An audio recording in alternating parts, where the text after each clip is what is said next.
Carolina, you're running a solo agency on your own and have grown your LinkedIn over three times this year so far, if I'm not wrong, or even more. Also collaborating with Flowgent.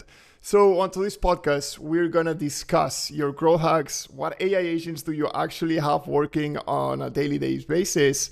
And also, we want you to show us how fast you can build a chatbot for Instagram or WhatsApp with Flowgent. So, are you guys ready? Let's Yes, get to it. absolutely. It's been 10 episodes. Today we have Carolina. Thank you so much for coming, Carolina. Thank you for having me. So, first of all, Carolina, I've been following you since your very early days. I remember that we were even like at the same levels of follower count back in January, February, and now last time I checked, you're in 20,000 followers. You grew like 15,000 followers in what, 5, 6 months? Like, share the numbers. I might get it wrong, but it was something around there, right? No, you're absolutely right. Yeah. How did that happen? I saw that two of your posts blow up in the past 2 months. You got like 3, 4,000 comments. This is one of these posts that are trending where you just add like a super strong lead magnet, add this comment, whatever word, and I'll send it to you. And they actually worked out. Like, how did that work? Tell us a little bit of how that happened. Yeah, so to be completely honest, I do have a little bit more experience on LinkedIn because I did a lot of LinkedIn ghostwriting for founders in the past. But Okay. my own following was always small until I thought, okay, now it's time to do something and to do this work for myself. And one of the things that always works really well on different platforms, on LinkedIn, but also on Instagram, are indeed these giveaway posts. And these are the lead magnets. And for me, I noticed, and this is also when we're talking about how to grow your LinkedIn, that the best posts that work if you want to grow your agency on your LinkedIn is kind of showing what you do, so not the how to but what. So one of my posts that really blew up on that is, I think it was 118 or 113 different AI agent use cases. I wasn't telling on how to do it, but just, hey, these are optional things that you can do with AI agents, and my calendar was packed after that one. And now, since a little shorter time, I'm also focusing on really teaching people on how to build them themselves. So I'm creating a post on, I created this type of AI agents and you can do it too, easily, because that's always my focus. And this really works well. But one thing that you need to make sure of if you are doing any type of lead magnet is to actually deliver the value, Yeah. because otherwise you will get a terrible brand reputation, and send it to people. So this was one of the struggles that I actually had at the beginning, is that once your post blows up, I had to contact everyone manually. But I actually found out about this tool, Lead Shark it's called, and they Lead are Shark? specifically focused. Yes, I can definitely recommend it. They're specifically, and I'm not like, I do have an affiliate link, so if you do /Carolina, then I will get commission, but I'm not affiliated to them. But a couple of months ago, I discovered them, and they're specifically focused on lead magnets on LinkedIn. So everything in their software is really optimized around that, which means that they have like the automatic comments immediately when someone replies. They will send a message if someone is not connected, saying, hey, please make sure that we're connected. So all that stuff happens automatically now, and I'm getting so many compliments in my DMs saying, wow, you respond fast. Yeah, it's Nice. not me, but yeah, Yeah, sure. yeah, can definitely recommend. Yeah. Just a 10-second break. If you feel like you're drowning on busy work or you're doing stuff that could be done by AI, Danny and I run Flowhawk, an AI agency that helps people like you integrate AI systems to delegate on what stops you from growing. So that's flowhawk.com. Link in the description. Go check the website for more information. Amazing. And so how did you, for this list of 118 posts, are those 118 agents, sorry, are those agents that you have actually deployed before, or are ideas that your potential ICP could use? And that's why you came up with a list. Yeah, at that point, it was mostly ideas that I had. I had some already deployed, but I was mainly working with the software Flowgent, and I was thinking on what are all the things that I could do right now for different types of industries, different types of companies, using Flowgent. So this is what I built. No, that's amazing. And then you had another post, because I guess most of the growth on your follower count came from these two, like, few posts that went viral. That's when you saw your followers like all going up so fast, right? Yeah, exactly. So I do have a couple of peaks. And in between, I try to really focus on sharing educational and value-based content, sharing client case studies, showing what I'm doing. And also what I really recommend you to grow on LinkedIn is have always outside of your post, just a LinkedIn automation going that just engages with people. Right. So it reaches out to new people in your ICP and that engages with people, and not so much to hard sell right away, because LinkedIn is not the platform for that. It's not like cold email you, but the moment that you engage with people in the DMs, then people will see your content more often. Right. And the moment that they see your content, then you will build trust. Right. Okay, that's a good point. Because actually, it's not only about having followers on LinkedIn, right? That's in the end, it's a number.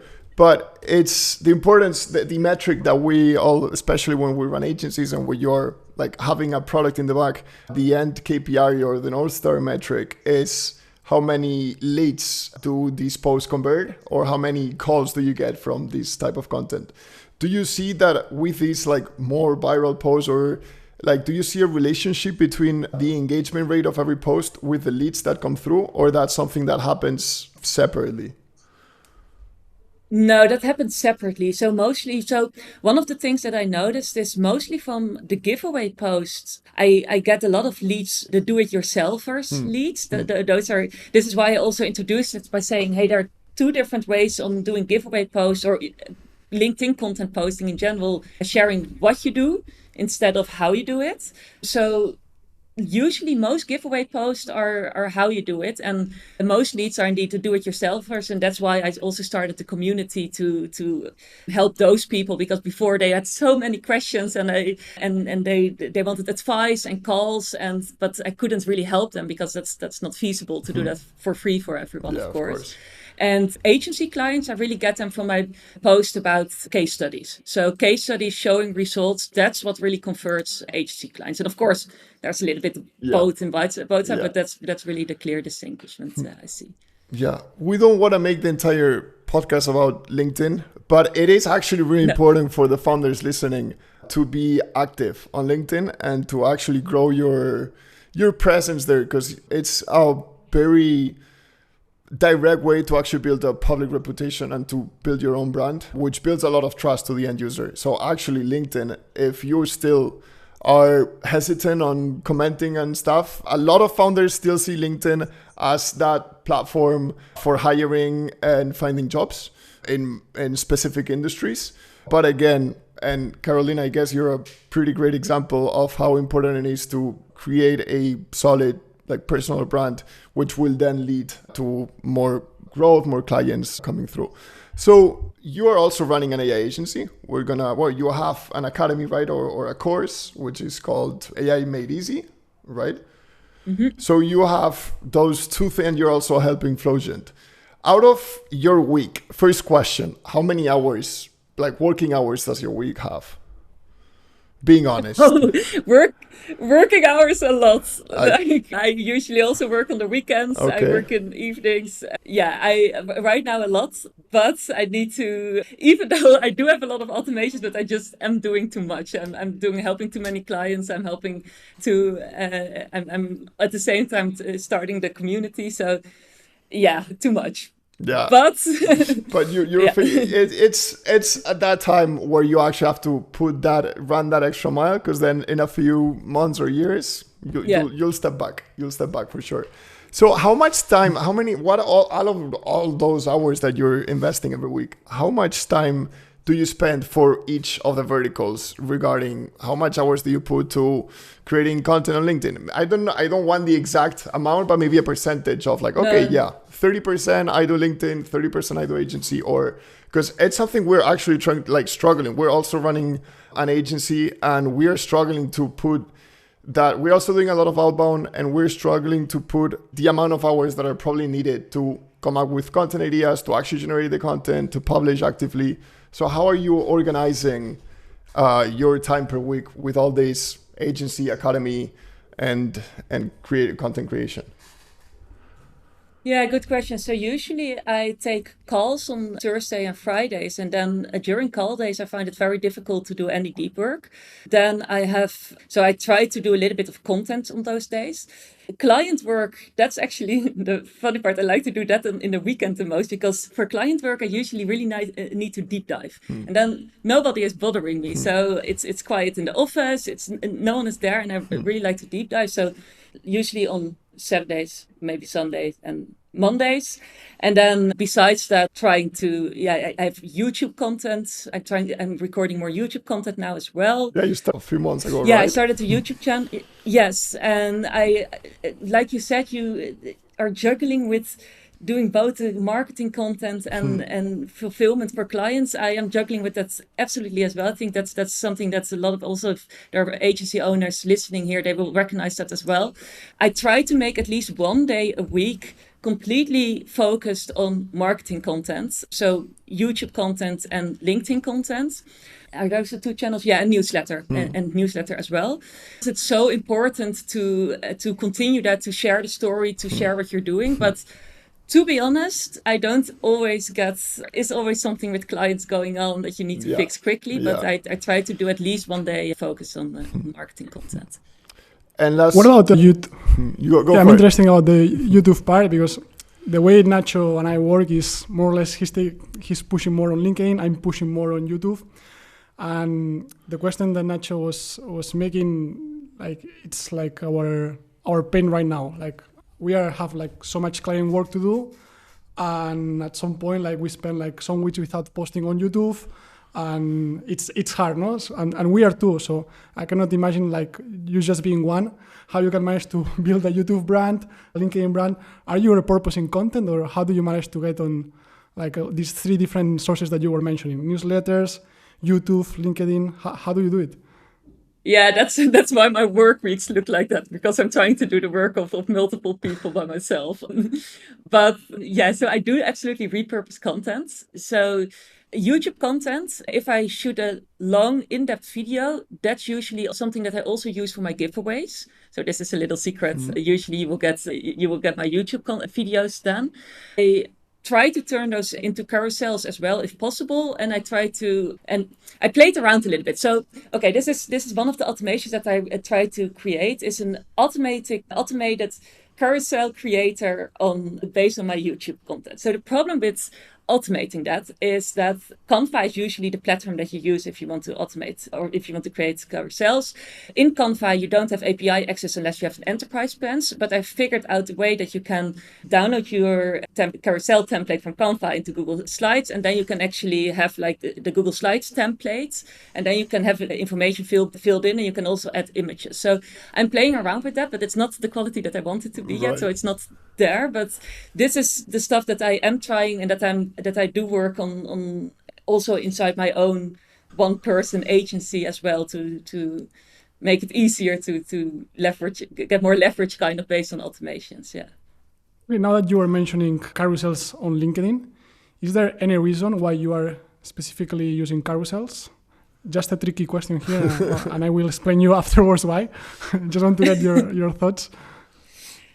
Yes, because I do think that it's a good way to share more in-depth content. And I first thought that people wouldn't actually really read through the carousel, but at the end of the carousel, I always put like, oh, DM easy or DM this, and people are actually doing that, and I'm not putting that in my normal post. So people are actually going through the carousel till the end. That was for me proof. But why are you asking the question? That makes me very curious. No, I'm asking this because in our last episode, it was episode 6, or episode 7, a few episodes ago. Yeah, episode 7 it was. Yeah. Well, basically, we had Benjamin, who was the CEO or CTO? CEO at WePost, yeah. Yeah, CEO at WePost. And basically, he's building this tool that he focuses on creating carousel posts on LinkedIn. And the reason he's focusing on this is because it seems that, according to him, LinkedIn algorithms promotes more carousels rather than images, in a sense that, for example, if you want your post to be promoted on LinkedIn and you are just posting an image, you need a lot of engagement, let's say likes and comments. On the other hand, if you're posting carousels, if people are scrolling, but they are not giving likes or commenting, the algorithm still detects this post as hot, let's say, and it promotes it. Yeah. So it's kind of it's like a hidden metric there that it's not visible. But and so when you mentioned that you are also using carousels, this popped up. It reminded me to Benjamin, and I wanted to know if I was actually looking for confirmation, and so yeah, but that's interesting.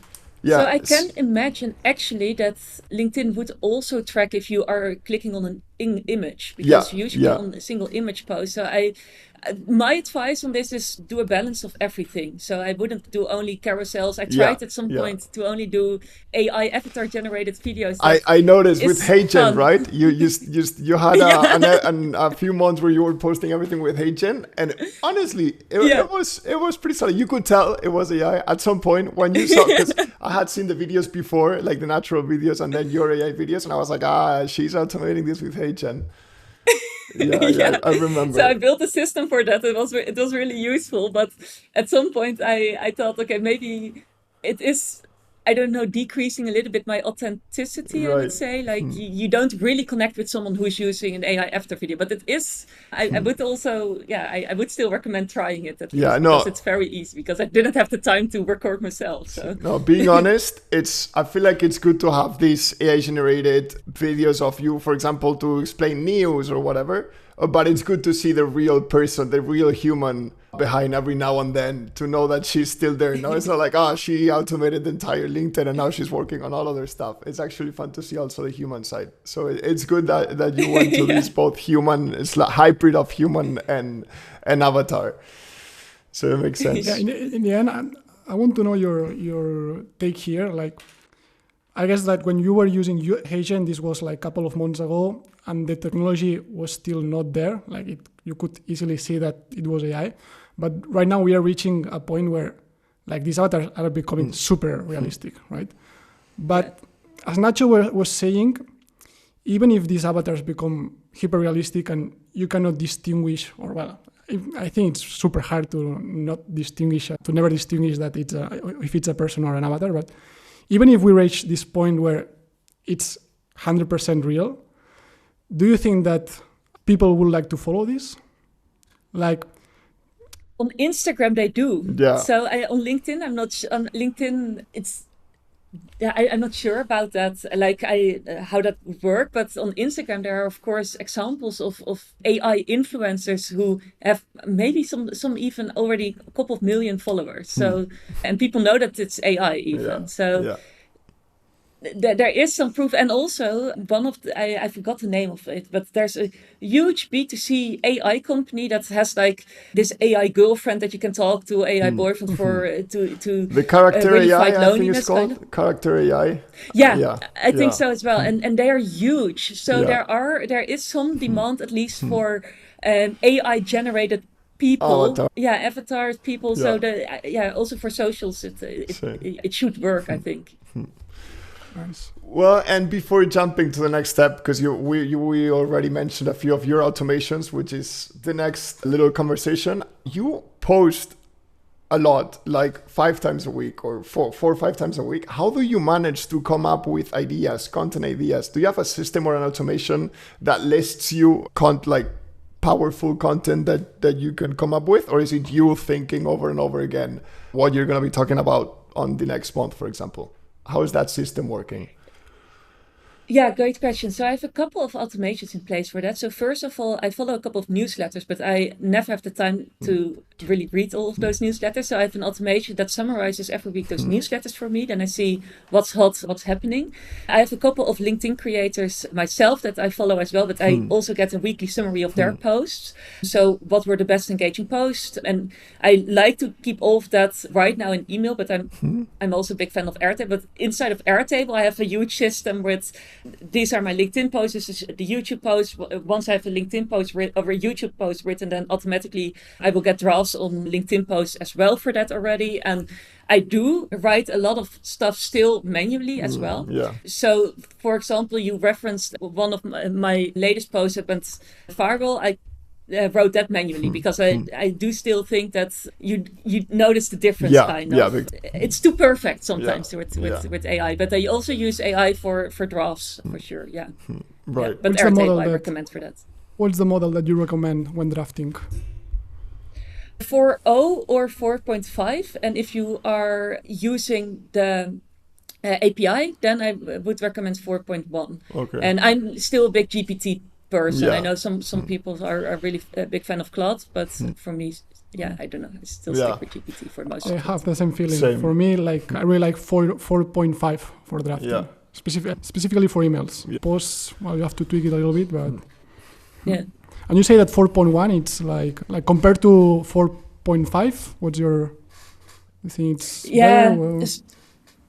better? So for like this, maybe also the shift to more on AI agents. But if I would use for AI agents on conversational platforms like on Instagram DMs, WhatsApp, I always use 4.1 because I noticed that 4.1, I don't know why, but it's 4.0 plus kind of. And 4.5, I sometimes get a little bit of inconsistent responses. I'm actually not sure if 4.5 is in the API right now, but when I'm testing it in ChatGPT, it's a little bit inconsistent. So I recommend for API usage 4.1, also because it's cheap. Yeah, exactly. Yeah, relatively. You have to take that into account. Even though they're making the tokens every time cheaper and cheaper, without you doing anything. New release, tokens are cheaper now for 4.0. Oh, thank you. I guess. No, amazing. Okay, switching to your agency and the company that you're running on your own. What are the most common flows or automations or agents that your clients ask you for, or in which verticals? Is it customer support? Is it marketing? Is it operations? And which specific use cases, if you can share them?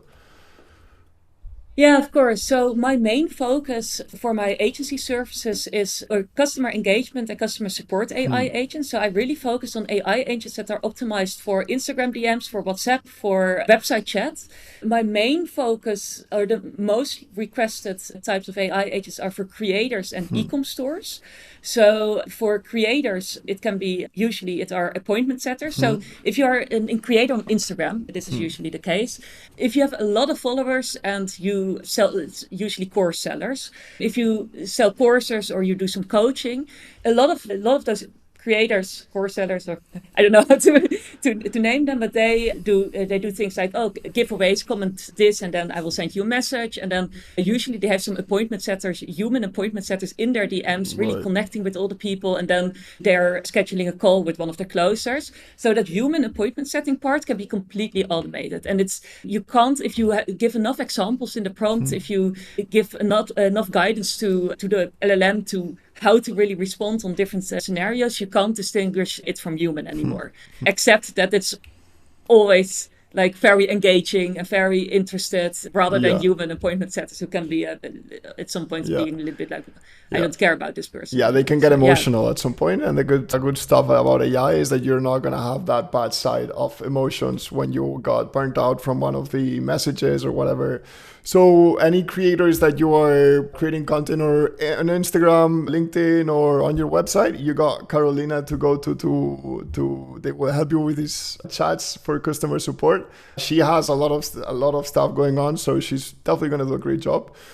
And one thing here, sorry Nacho, I just want to add more in detail. Like, what type of services are these creators selling? Just that we get an idea. Like, what's for creators, it's usually courses and coaches. Coaching programs. So it's really focused on the more of the creator, or at least who I'm helping personally. So with implementations, is usually creators who get tons of DMs and want to book a lot of calls with the closer that they are working with.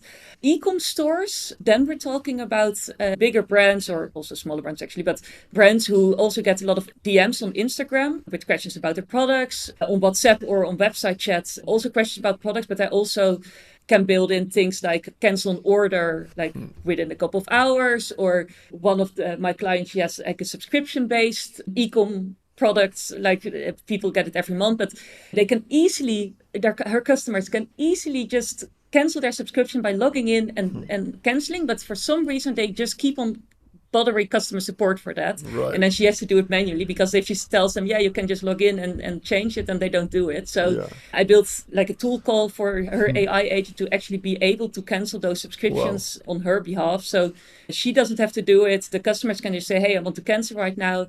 And then the AI agent will confirm, saying, hey, okay, can you confirm your email address? It will send an email to your email address saying, please click this button to really confirm that you want to unsubscribe.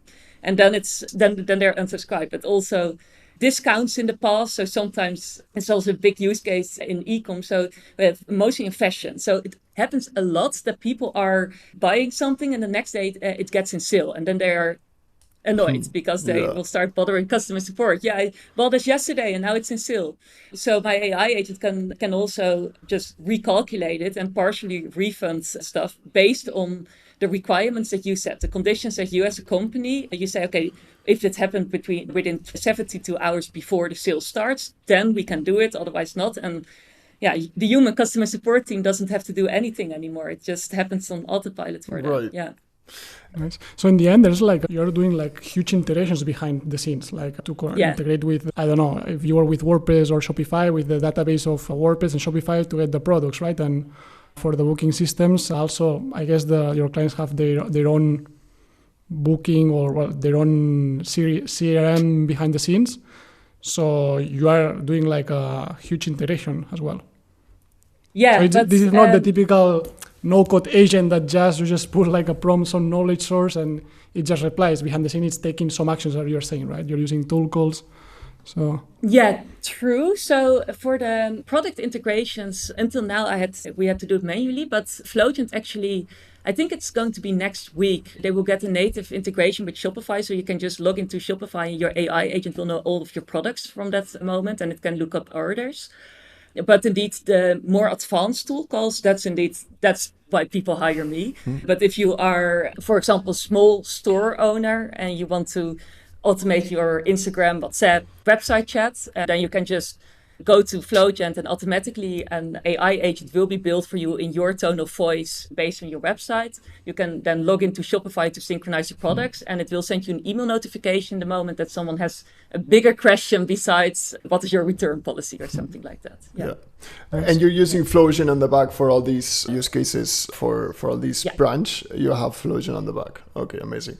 Well, now that we're speaking about Flowgent, why don't you give us a little demo? You're gonna tell us what we're gonna do. We're gonna create a chatbot agent for Instagram, WhatsApp. What is it gonna be? Yes, for Instagram, I'm going to do it for this e-com store who's also a client of mine, but I want to show you how easily this can be done. So let's say you have this e-com store, eco cleaning products. So if you head over to Flowgent, you can get started for free. And at some point in the onboarding, they will ask you to fill in your website. And what happens then in the background is that an AI agent team of Flowgent, it will go to your website, it will take a look at the most frequently asked questions perhaps, and if it's not there, then AI will create it automatically. It will take a look at your product colors, website colors, and all of that will automatically be added to your website AI agent that will move over here. So let me show what that would look like, because it will take a couple of minutes. So I create it already for you. Then you have an AI agent that you can already start testing. So this is something that you can add to your website. Right. And then you can ask, what are your products? How do I use the laundry sheets? And it will start answering. You can give it any instructions on this is really typical their brand. So it's nice that it already does this, but you can instruct it to respond longer or shorter. And what you can do is easily, and this is something that I want to share as well. I don't know how much in depth you cover AI agents and how they work already, but just what my vision is of an AI agent, you can think of it as ChatGPT, but then really it can take actions and it can communicate on your behalf, either with customers or with other systems. And the way that you can really give your AI agent a heart and a brains is by the custom instructions, the prompts, the system prompts.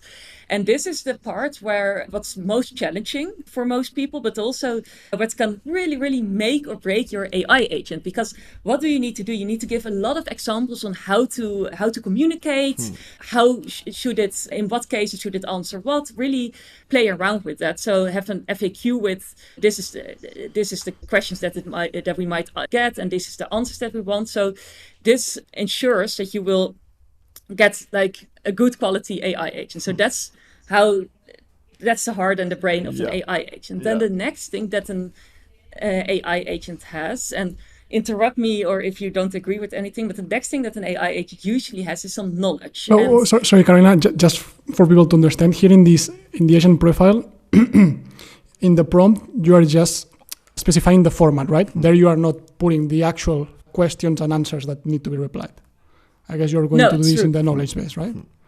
Oh yeah, this is a good question. Yes. So in the prompt, you usually give your AI agent, the prompt you can really imagine as this really long text of instructions that you also can give to, for example, your employee. So if you would hire someone on customer support or someone, you would also give them instructions saying, hey, your core responsibilities are this, your tone of voice should be a little bit of this. And this is the way that indeed the prompt works as well. So what I usually include is role, the core responsibilities, an SOP or conversational flow.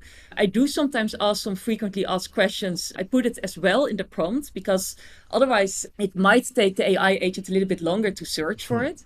And some key guidelines on these are important links, or this is you should always do this. For example, here I say, ask max one question per message. We don't want to confuse anyone with multiple questions. This is something that an AI agent can start doing. Then start asking 3 questions, and then the customer will think like, oh, this is a little bit too much for me.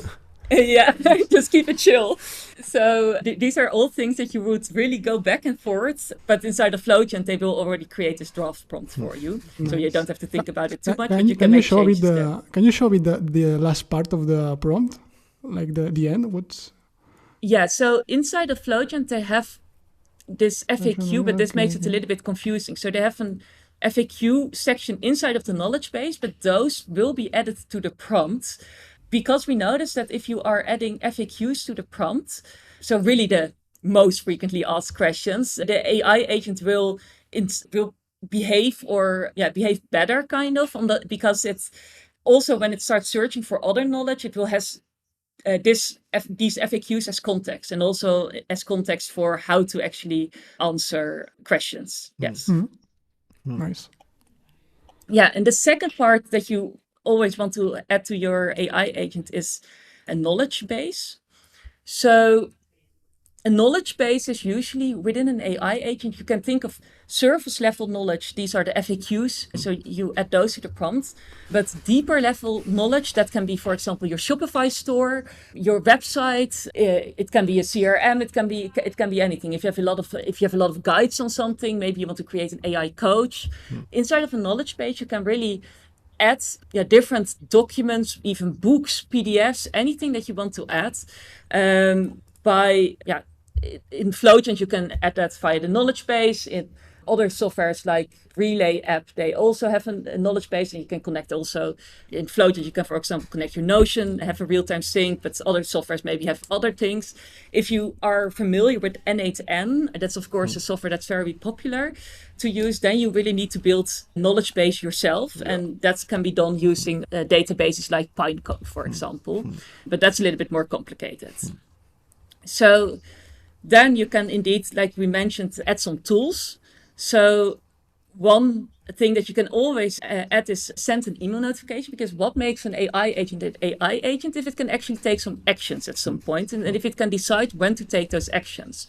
So the easiest one is to send an email notification or a Slack message to yourself in certain cases, if someone has a more difficult question or something like that. And inside tools like Flowchart, you can also create something called a custom tool. And that's really where I built all those more advanced automations, like I mentioned, like the subscription updates and all of that. You can connect different softwares here, and then you can really make more advanced flows for tool calls for agents. But the fun part is, of course, to add it actually to one of your channels. That's so where I wanted to what I will get. do now is... That's where I wanted to get. Yes, because what I will do now is actually add this AI agent that I just created to Instagram. So the way that you can do that is by heading to channels when you're editing your AI agent, and then go to Instagram, and it's going to be very easy because you just click on configure, you click on add Instagram connection, then you click on connect with Instagram. And one thing you need to make sure of is that you are logged into the right Instagram account on your browser. Otherwise it will start answering other DMs. And you can just click on allow. And then right now the AI agent will be connected with Instagram. And this can take a couple of seconds. So you don't need any connected successfully. You don't need any Meta API access from their end, or how did you manage to get that connection with Instagram to actually have access to your inbox without, like, I guess, do you need a business or professional Meta account, or does it work with any channel, with any account? Good question. So Flowgent is, I think they're a Meta business partners, provider, I don't know. And you have all the stuff. So they have like the official Instagram connection on your side. So that's why it's easy as just click and connect. On your side, you indeed need a business or a creator Instagram account. But if you would connect a new account, then automatically it will say, hey, do you want to turn this into a business account? Okay. So you don't really need to do anything fancy for that. For WhatsApp, it's a little bit more challenging because for WhatsApp you need to have really WhatsApp business and have the business profile on Facebook, but for Instagram that's not necessary. No, it's nice. So right now the AI agent will already be able to answer any of our questions. I will show you that. Wow.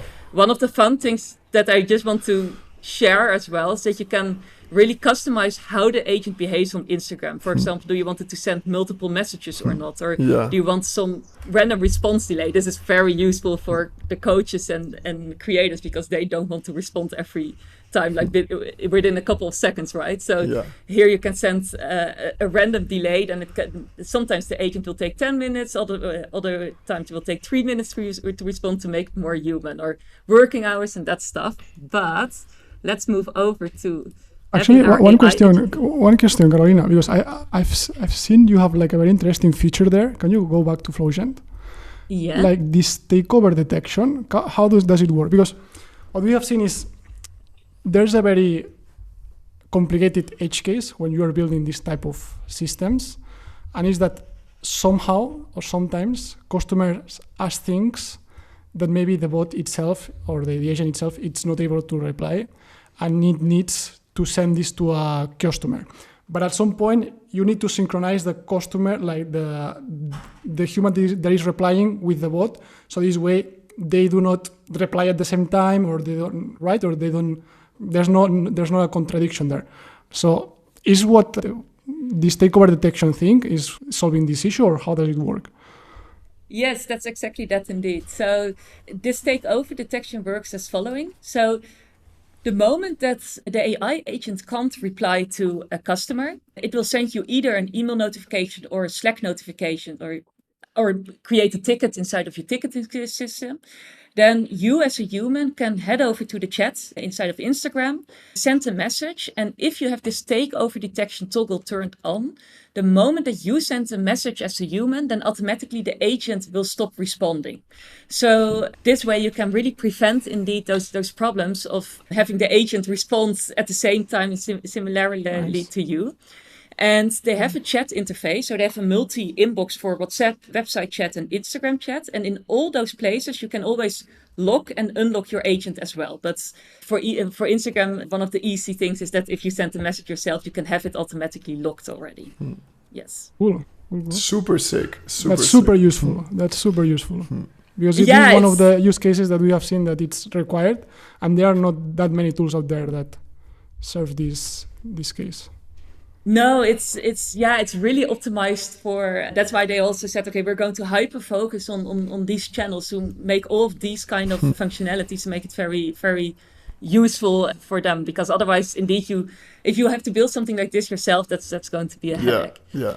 This is amazing. So if we show us. Then Yeah, and then you can just say hello and then it will start responding. So that's right now the Instagram account is connected. So in Instagram, this is also something that's good to know. It will always take at least, I would say, 15 seconds, maybe 10, not sure. But why? Because in Instagram, it's very common that people send multiple messages and you don't want the AI agent to respond on every single message. So they have this buffer that it will connect all the messages to each other. And here we see that indeed the AI agent is responding.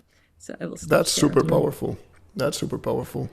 And you guys got Chatbase as the main competitor. I've used Chatbase. It's the first time. Have you heard of Chatbase? Yeah. It's the first time that I see Flowgen like in depth this way.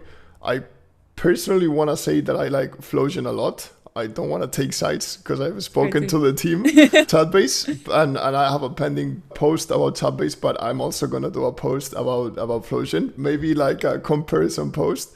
But they are at least actually a proof of what we were speaking earlier of founder-based content creation. The founder at Chatbase has been super active in LinkedIn, and I think that has helped the company grow a lot. They are actually having 6 or 7 million ARR as of now, as they speak. So they are they're all over the place. But I think Flowgen deserves to be at that level based on how, because you have a more specific use case for WhatsApp integrations and Instagram, but also web. They are more focused on web and they have more like it's capped. They don't have that easy interaction with Instagram. As far as I know, it's not there. So how are you planning to like having a tool on the side of such a big competitor like Chatbase? Any plans on, and especially you that are kind of the first main image of Flowgen out there? Well, I guess the founder is also creating content and doing the work, but for me, I know Flowgen because of you, for example. So any plans on how to, I mean, you've grown so much this year. So I guess if you keep on that spinning, I guess in a matter of months, you're going to be where Chatbase is right now. That's our plan, of course. So no, just keep showing indeed these very specific relevant features that are so relevant for people and that are in other tools and not only Chatbase are very limiting. So for example, one of the things that Flowgen also has is on Instagram that comment to DM functionality. This is so important for people on Instagram that you can actually have this comment to DM that's like with the giveaways. But these are functionalities this combination of functionality of having both a limited comment to DM and an AI agent that can take over, and that AI agent can actually become very advanced with an advanced tool builder in the background as well.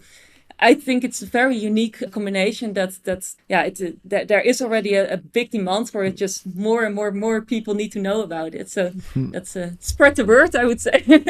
Yeah, for sure.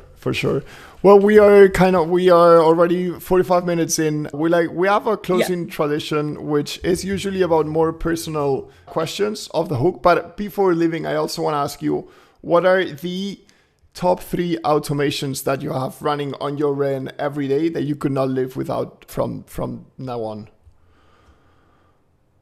Ooh, the top 3 automations. Okay, so number 1 is definitely that lead shark automation. So that's not something I built myself, but I do the giveaway automation.